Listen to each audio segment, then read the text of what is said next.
अस्सलाम वालेकुम। आज हम रमज़ान स्पेशल रेसिपीज़ में ज़ायकेदार स्पेशल सॉस के साथ ऐसी चाट बना रहे हैं कि एक एक दाने के साथ ना तीखे खट्टे जायके का मसाला लिपटा हुआ होगा कि आपको मज़ा आ जाएगा।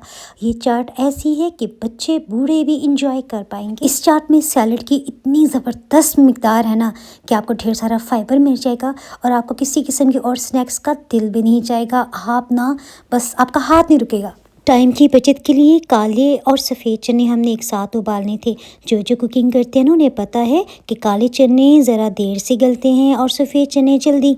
इसके लिए मैं आपको सबसे पहली टिप ये दूँ कि हमेशा चने जो हैं वो आपके बहुत जल्दी गल जाएंगे। उसे आपने नीम गर्म पानी में 3 से 4 पानियों में अच्छी तरह से धो लेना है और फिर अच्छे गर्म पानी डालते हुए ना आपने उसे 3 से 4 घंटे के लिए कवर करके रख देना है। नमाज़ पढ़ने के फ़ौरन बाद से ना मैंने चनों को गर्म पानी में भिगो के रख दिया था। 1 कप काले चने हैं तो 1 कप ही हमने सफ़ेद चने भी लिए हैं। इन्हें भी इसी तरह गर्म पानी में धो के फिर भिगो के हमने रख दिया। अब सुबह के तकरीबन 10 बज रहे हैं तो यहाँ पे हमने 3 लीटर पानी डाला है और चने देखिए बहुत अच्छी तरह फूल चुके हैं। सबसे पहले हम काले चनों को उबालेंगे। कुकर प्रेशर में 3 लीटर हमने पानी डाला है और कुकर प्रेशर बंद करके ना जब आप इसके ऊपर वेट रख देंगे तो टाइम तब से काउंट करेंगे जब इसका विसल बजनी शुरू हो जाएगी। अच्छा, उसके बाद से तकरीबन 20 मिनट के बाद हमने हीट को ऑफ़ किया तो काले चने मैं आपको दिखाती हूँ तकरीबन 95% तक गल चुके हैं। तभी आपने सफ़ेद चने इसमें शामिल करने हैं। सफ़ेद चनों को गलने में सिर्फ 6 से 7 मिनट ही लगे। मैं आपको दिखा देती हूँ। ये तकरीबन 100% तक दोनों चने गल चुके हैं और ये जो पानी है ना ये हम सालन या चावल में शामिल कर लेंगे, इसे ज़ाया नहीं करना। चनों के इस पानी में बहुत सारे विटामिन्स हैं। यहाँ पे चने ठंडे हो चुके हैं, इसे बाउल में डाल देते हैं। खीरा आपने वो लेना है जो पतला हो, ज़्यादा मोटाई ना हो, ताकि इसमें बीज वाला हिस्सा कम से कम हो। अच्छा, बीज आपने खीरे के और टमाटर के लाजमी निकालने हैं ताकि चना चाट जो है वो पानी ना छोड़े। यहाँ पे इस तरह से कट करते हुए हमने इसे छोटे छोटे पीसेस में काट लिया। टमाटर बड़े साइज़ का है, हमने 1 ही लिया है और हमने इसमें 2 खीरे कट किए हैं। इसमें हम जो भी सब्जियां इस्तेमाल कर रहे हैं ना धो के हमने अच्छी तरह से खुश्क कर लिया था ताकि किसी किस्म का इजाफी पानी ना हो। यहाँ पे खीरा और टमाटर हम चनों में डाल रहे हैं। साथ ही हमने बंद गोभी लंबाई में कट की और ये जितनी बारीक कट करेंगे ना चाट में उतनी मज़ा आएगा। ये 1.5 कप बंद गोभी है। आलू को हमने ना येलो कलर डालते उबाल लिया। ये मैं अभी आपको दिखाती हूँ। मीडियम साइज़ के 2 आलू को हमने क्यूब्स में कट कर लिया। यहाँ पे 1.5 आलू को हमने इस्तेमाल किया है और ये वाली जो चाट है ना इसमें आलू को ना थोड़ा सा येलो कलर डालते हुए उबाला जाता है ताकि खूबसूरत लुक आए।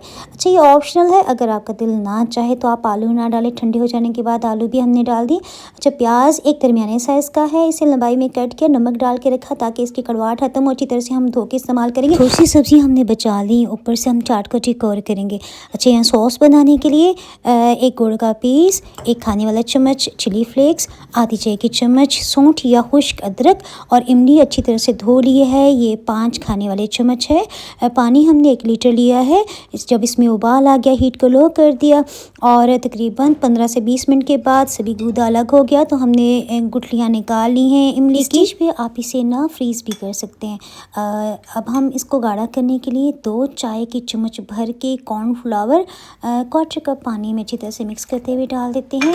हीट को हमने लो कर दिया है। 2 से 3 मिनट के लिए अच्छी तरह से पका लिया। देखिए जब इस तरह से खूब गाढ़ी होनी चाहिए ताकि ये ना ठंडी होने पे मज़ीद गाढ़ी होगी। सब्जियों को मिक्स करके ना आप 3 से 4 घंटे के लिए फ्रिज में भी रख सकते हैं।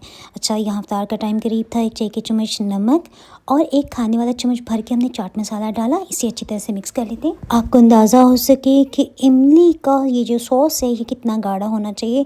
देखिए इस तरह से होगा ना तो ये दानों के साथ लिपट जाएगा और ये बह के नीचे भी नहीं जाएगा। यानी वो जो कहते हैं ना कि बिल्कुल वो इसका पानी से छूट जाता है, वो चीज़ नहीं होगी। यहाँ पे हमने सिर्फ हरा धनिया काट के डाला क्योंकि अब्बू जान जो है ना वो बारीक कटी हुई हरी मिर्च नहीं पसंद करते। इस तरह बच्चे भी पसंद नहीं करते, हमने वो नहीं डाली। आधी चाट हमने प्लेटर में निकाली और ये मैं आपको ऐसे नीचे से भी दिखा देती हूँ। देखिए हल्का सा भी ना इसका सॉस नीचे नहीं गया, यानी इतना गाढ़ा सॉस होना चाहिए। अगर इस चाट में आप 3 हरी मिर्चों को दरमियान से चॉप करके ना डाल देंगे, फिर तो आपको वो मज़ा आने वाला ना कि क्या बात है। अल्हम्दुलिल्लाह, ये चाट मेरी मोस्ट फेवरेट है। आप बना के देखें और मुझे कमेंट सेक्शन में बताइएगा कि आपके घर में कितनी तारीफ़ें हुई हैं। इंशाल्लाह सभी आपकी ना तारीफ़ करने पे मजबूर हो जाएंगे। रेसिपी पसंद आए तो लाइक और शेयर करना ना भूलिएगा। इस नाचीज़ को सहर और रफ्तार की स्पेशल दुआओं में याद रखें। अल्लाह हाफिज़।